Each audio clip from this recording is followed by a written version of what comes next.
welcome to Global News Vancouver. Today we have a captivating topic to discuss during the most popular segment of the show, Odd Murders. This topic is none other than that of homicidal sleepwalking. Although rare, it makes for a very interesting court dilemma. Due to the complexity of the subject, the news team and myself decided to interview the defense lawyer for the accused. This way, we earned a deep understanding of the subject and obtained a recorded segment of the trial to show to our viewers exclusively on Global News. Hello, Ms. Habrel. Thank you for seeing us live from the courthouse. It is my pleasure, Shirley. Now, for the sake of our viewers, do you mind explaining how sleepwalking works? Certainly.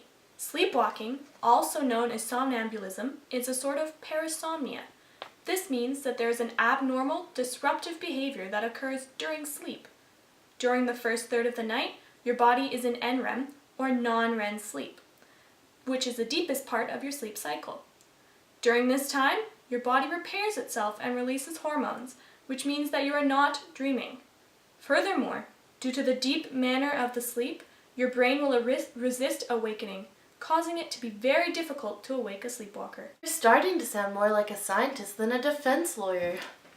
Now, would you mind explaining the case which you are working on at the moment regarding homicidal sleepwalking? The case on which I am currently working on is that of a Mr. Smith. For quite some time, my client has had some troubles with sleep, namely sleepwalking. Prior to the event that conspired, there had been no violent episodes, only sleepwalking which involved eating. In the early hours of the morning, Mr. Smith awoke to the authorities handcuffing him with a body being carried away beside him. He was then informed that he was the prime suspect in the brutal murder of his wife. The events which transpired that night sound intense. How can you be sure that your client was, in fact, sleepwalking during the murder? I trust my client to be informing me of the situation at hand truthfully, so as to not only earn my respect as his lawyer, hence causing me to become more invested in the trial, but also in order to ensure that the trial goes in his favor. Furthermore, before accepting a case, I always ensure that I have a high probability to win that case. Otherwise, there would be no logical point in me accepting the case. It would be a waste of my time. In this situation, I found the evidence to be overwhelmingly in my client's favor. That sounds intense. How would one defend such a situation? This makes for a very tricky case. It is very hard to prove with absolute certainty that the person had, in fact, been unconscious during the episode. I think the best way to understand how such a trial occurs is to watch the clip that I have brought for the viewers. Good idea! Honorable Judge, ladies and gentlemen of the jury, today I am here to present you the case of a Mr. Smith, which revolves around a very controversial subject, sleepwalking. On July 17, 2014, Mr. Smith awoke at approximately 6 a.m. to have the police handcuffing him whilst they carry away the body of his beloved wife. Mr. Smith vehemently denies all accusations, claiming that he didn't remember any events that transpired that fateful evening. For the past year, Mr. Smith has had issues with sleeping, although none of these issues have ever become violent.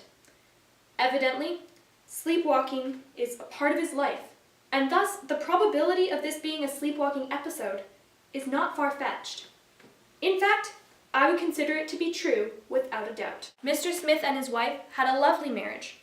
Both his friends and family, and that of his recently deceased wife, have testified to the integrity of Mr. Smith's persona, as well as the loving relationship he maintained with his late wife.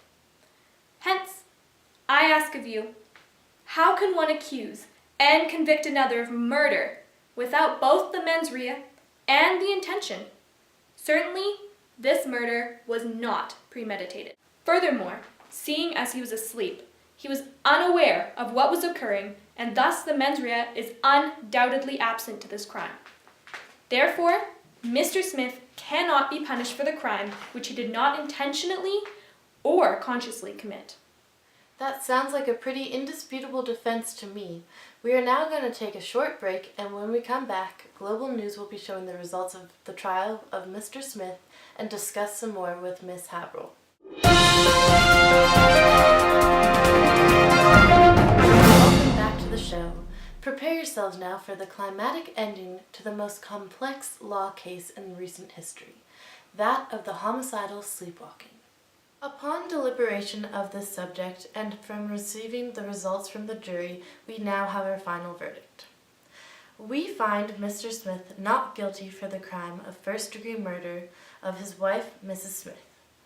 All charges henceforth will be dropped.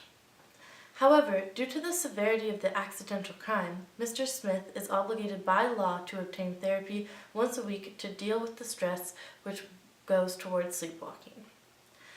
Also, he must go to the doctor and be evaluated so as to put him on medication in order to prevent any further crime from occurring. Thank you.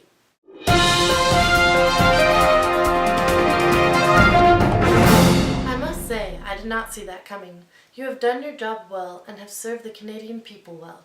Congratulations on all your success, and thank you for joining us today on Global News Vancouver. Thank you for having me on the show.